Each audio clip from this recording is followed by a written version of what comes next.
بص، علشان نبقى متفقين كده من البدايه، لا المنتخب المصري ولا المنتخب المغربي نقدر نقول عليهم ان هم عملوا انجاز حقيقي يذكر في اولمبياد باريس 2024، بغض النظر عن ان المنتخبين اقصوا ودمروا منتخبات كبيره جدا. على سبيل المثال المنتخب المصري قدر يفوز على منتخب باراجواي، وكذلك المنتخب المغربي قدر يفوز على المنتخب الارجنتين، وكذلك منتخب العراق تعثر امام اوكرانيا، وكذلك فوز المنتخب المصري على الاسباني اللي هو اصلا طرف في النهائي امام المنتخب الفرنسي اللي اطاح بالمنتخب المصري، اللي كان خلاص يعني المنتخب المصري والجمهور المصري اتعشم ان خلاص احنا هننافس على الفضيه لغايه الدقيقه 82.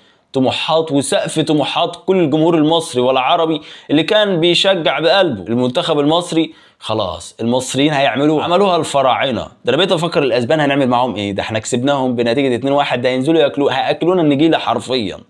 الدقيقه 82 انت مدرك معايا تنتصر على المنتخب الفرنسي على ارضه في وسط جمهوره مستضيف البطوله، وتنتصر على التحكيم وتنتصر على كل المجاملات لغايه الدقيقه 82، وعملت شوط خرافي عالمي امام المنتخب الفرنسي. انت عايز ايه تاني؟ خلاص انت كل المصريين سقف طموحاتهم عالي، قلنا خلاص احنا مش خايفين واللعيبه واثقه والدنيا تمام. من بعد الدقيقه 82 كل المصريين حسوا بزلزال، حرفيا كانك صعقت المصريين بالهدف اللي سجله المنتخب الفرنسي. رحنا لوقت الاضافه الاكسترا تايم، احنا بنمتلك باختصار متيب، بنمتلك عمر فايد، احنا حرفيا ما بنمتلكش اصلا مدافعين، احنا خط الدفاع بتاعنا كله كان مضروب، كذلك خط الدفاع بالكامل بتاع منتخب المغرب كان مضروب.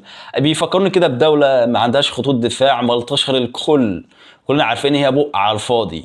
احنا كنا حالنا يشبهها بشكل كبير جدا حال المنتخبين. المنتخب المغربي ايضا بعد ما اتعشمت ان هو خلاص هيفوز على الاسبان بعد تقدمه بهدف مقابل لا شيء عن طريق سفيان رحيمي، اللي هو خلاص يعني بتتكلم ان اللاعب نجم منتخب فرنسا هيتفوق عليه خلاص 5 وهو 6، مسجل 3 ركلات جزاء و3 اهداف اخرين.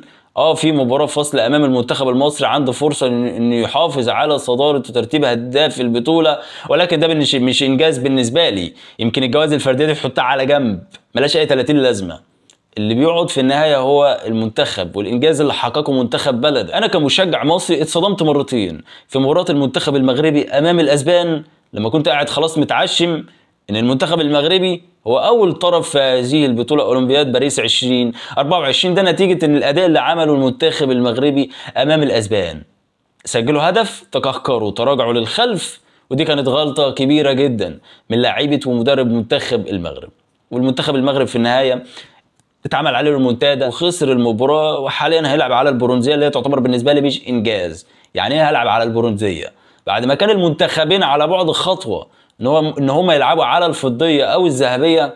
يعني حاجه تصدم حرفيا، حاجه تخليك يعني تشعر بالاشمئزاز، مش الفخر ولا الاعتزاز على الاطلاق. يعني انت لو جيت تتفرج على المنتخب المصري، يعني اللي يشيل اكتر المنتخب المصري وليس المنتخب الاسباني، المنتخب او المنتخب المغربي عفوا. المنتخب المصري لغايه الدقيقه 82 انت مدرك؟ يعني انت عملت شوط خرافي، انت في اول دقيقتين بس مضيع هدف او هدفين مؤكدين بنسبه 100%. الكوره اللي اتلعبت لابراهيم عادل حرفيا كان ينقصنا محمد عبد المنعم، ينقصنا خط دفاع بالكامل. حرفيا المنتخب المصري كان هيحصد البطوله دي بكل سهوله. انت ما كنتش بتلعب بخط دفاع اصلا، مين عمر فايد؟ مين متيب؟ حرفيا عواد وحمزه علاء عاملين يلطشوا فيه طول البطوله اصلا. عواد في لما كان بيلعب في الزمالك، وحمزه علاء يعني حرفيا كان مسك فيه في مباراه باراجواي. عايز التاني؟ انت ما عندكش خط دفاع. ده اللي يدل على ان متيب او حسام عبد المجيد مدافع نادي الزمالك هو مش مدافع اصلا، بيع فول وسندوتشات كبده، بس جابوه في الاولمبياد بالغلط.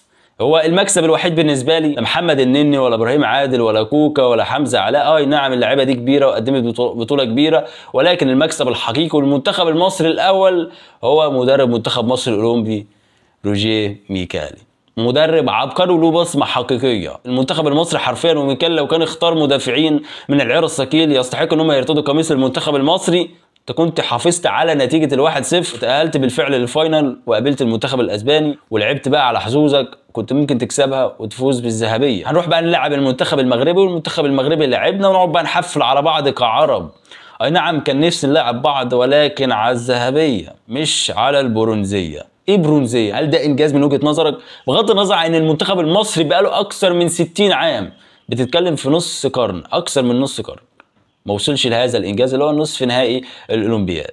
ولكن هل ده انجاز؟ انت شايف ان ده انجاز ان انت تحقق البرونزيه؟ طب ما النادي الاهلي مثلا على سبيل المثال، انا كمشجع النادي الاهلي بكلمك عن نفسي، لان طموحنا خلاص، سقف طموحنا اصبح عالي ان احنا ناخد كاس العالم، وكذلك مع المنتخب المصري انت مدرك لغايه ده 82. يعني انت عايز ايه تاني؟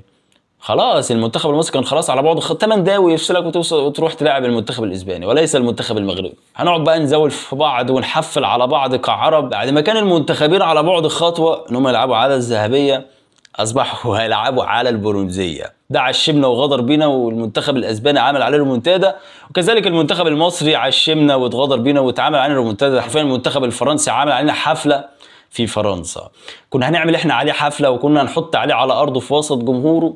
اصبحنا هنلاعب المنتخب المغربي، والمنتخب المغربي هيلاعبنا بكل نجومه. المنتخب المصري كلنا عارفين راح يلاعب المنتخب المغربي وهو هلكان، تخيل باراغواي، والمنتخب الفرنسي اكسترا تايم مباراتين على التوالي، عكس المنتخب المغربي اللي هيبقى مستريح بشكل كبير وبيمتلك لاعيبه من العيار الثقيل، نجوم، مواهب، لاعيبه خرافيه.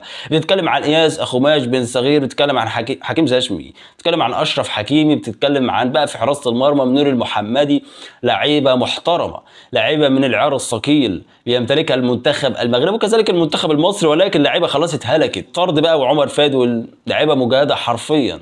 فمبروك عليكم يا مغاربه البرونزيه. انا عن نفسي خدت البرونزيه كمشجع مصري، ما خدتهاش، ده بالنسبه لي مش انجاز، وانت كمشجع مغربي ما تعتبرش ان ده انجاز برضه. وده نتيجه ان احنا طموحنا كعرب او سقف طموحنا كان خلاص شبه عالي بيرفرف في السماء على ارض سيناء. ما عنديش مشكله، المنتخب المغربي كسب البرونزيه، الف مبروك للمنتخب المغربي. المنتخب المصري كسب، الف مبروك ويا هلا ويا غلا، وتبقى لاول مره في تاريخ المنتخب المصري ان هو يحقق البرونزيه في الاولمبياد. ولكن ده يعتبر تاني بكرر لك للمره العاشره، بالنسبه لي مش انجاز. بعد ما عشمونا يعني كنا خسرنا بالثلاثي، يعني المنتخب الفرنسي لو كان سجل فينا 3 اهداف في الشوط الاول كنا عرفنا من البدايه ان احنا مش هنتاهل، ما كناش اتعشمنا لغايه ده 82. انت مدرك انت كنت وصلت لمرحله يعني خلاص، انت كنت حطيت 3/4 قدمك يعني في فاينل باريس في الاولمبياد 2024 عشان تلاعب المنتخب الاسباني اللي انت اصلا كسبته في البطوله 2-1. والمنتخب المغربي كل نجومه الجباره ولاعيبته المهاريه ما قدروش يكسبوه بالفعل، فانت كنت خلاص يعني شبه هتحقق البطوله الذهبيه، ولكن نتيجه ان انت ما كنتش بتمتلك خط دفاع حرفيا فقدت البطوله. في نهايه المطاف قدر الله وما شاء فعل، ما قدامناش حاجه كمشجعين مصريين وكمغاربه ان احنا بقى ننتظر ونشاهد مباراه مصر والمغرب يوم الخميس على البرونزيه. بالنسبه لي مش انجاز تاني، عادي، المنتخب المغربي يكسب ما عنديش مشكله، المنتخب المصري يكسب الف مبروك عادي ما عنديش مشكله. ولكن مش عايزين بقى حوار الشد والجذب والمغاربه والمصريين زي ما حدث في نهائي افريقيا اللي اتلعب في المغرب، علشان احنا اصلا ما بنلعبش بعض على افريقيا وما بنلعبش داخل افريقيا، احنا بنلعب على بطوله عالميه، كل العالم بيشاهدنا، كل العالم بيشوفنا.